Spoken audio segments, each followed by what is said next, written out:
আবু তোহা আদনান নাম শোনেন নাই? সোশ্যাল মিডিয়াতে এমন ভাবে প্রচার করা হয় মনে হয় বাংলাদেশে এই হুজুর প্রথম দ্বিতীয় বিবাহ করছে, আর কেউ করে। কত এমপি মন্ত্রী 8টা 10টা বাসা বাড়ি ভাড়া করিয়া এক একটা ফ্ল্যাটে নারী নিয়ে যেতে হয়, সেই খবর আপনাদের কাছে থাকে না। হুজুর বিয়ে করলে আপনাদের চুলকায় না? এ কথা কন না কে? হুজুরদের নিয়ে যত অ্যালার্জি। ওনার সেই স্ত্রী, এটা স্বামী পরিত্যক্ত একটা নারী, এর আগেও বিয়ে হয়েছে।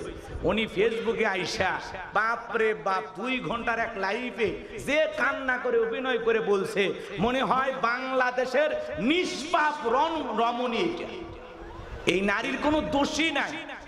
আপনার যদি দোষ না থাকে আগের স্বামীগুলোর ভাত হইল না কেন? এ কথা কর না কেন? আপনি যদি এতই সতী সাধবী রাবিয়া বস্তি হন, আগের স্বামীগুলোর সংসার টিকলো না কেন? হুজুরের নরম পাইছেন, হ্যাঁ, নাকে দড়িতে ঘুরিয়েতে চান। আলেমের সম্মান নষ্ট করে, স্বামীর সম্মান নষ্ট করে সোশ্যাল মিডিয়াতে এসে স্বামীকে নিচে নামাবেন, আবার দেশবাসীর কাছে বলবেন আমি আমার সংসার ফেরত চাই। তোমার মতো নারীর সাথে সংসার করা মানে পুরো জীবনটা ধ্বংস হওয়া। কথা বলে ঠিক না? স্বামী স্ত্রী দাম্পত্য জীবনে নানান সমস্যা হবে, মন মালিন্য হবে, রাগারাগি হবে, ঝগড়াঝাটি হবে, সেটা 4 দেয়ালের ভিতরে সীমাবদ্ধ থাকবে। আপনি কেন সোশ্যাল মিডিয়াতে এগুলো বলতে যান? স্বামীর সংসার করেন, মিলেমিশে থাকেন, আপনাদের বাচ্চা কাচ্চা হয়েছে, তাদের ভবিষ্যৎ চিন্তা করেন। কথা বলে ঠিক না?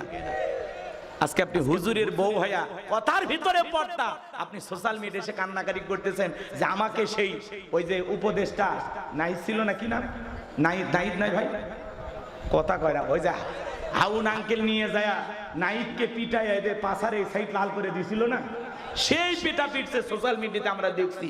ওই মহিলা বলতেছে ওই নাহিদের মতো আমার হুজুর আমাকে এইভাবে পিটাইছে। জীবনে শয়তানও বিশ্বাস করবে না একজন আলেম এইভাবে বউ মারতে পারে। কথা বলেন, নেকা কান্নার অভিনয় করেন। কালো কাপড়ে দাগ লাগলে কারোর চোখে পড়ে না, সাদা কাপড়ে দাগ লাগলে সবার চোখে পড়ে। এদেশের এমপি মন্ত্রী চেয়ারম্যান মেম্বার কত কিছু করতেছে, সেগুলোতে আপনারা নিউজ প্রচার করেন না। দেশের দুর্নীতির বিরুদ্ধে কথা বলেন না। এদেশে নানান ধরনের চক্রান্ত ষড়যন্ত্র চলতেছে, সেগুলো নিয়ে কথা বলেন না। আপনি হুজুরের বউ নিয়ে পড়ে আছেন, প্রত্যেকটা চ্যালেঞ্জ খোঁজেন, আর হুজুরের বউ কি কইলে এটা নিয়ে পড়ে আসেন। কথা কন, হুজুরটাও হালাল পদ্ধতি অনুসরণ করে বিয়ে করছে, আর কত লোক বিয়ে ছাড়া সেঞ্চুরি করতেছে, কই তাদের বিচার কই করেন? কথা কন, তাদের বিচার করেন। আল্লাহ ওদের হেদায়েত দান করুন, জোরে বলুন আমিন।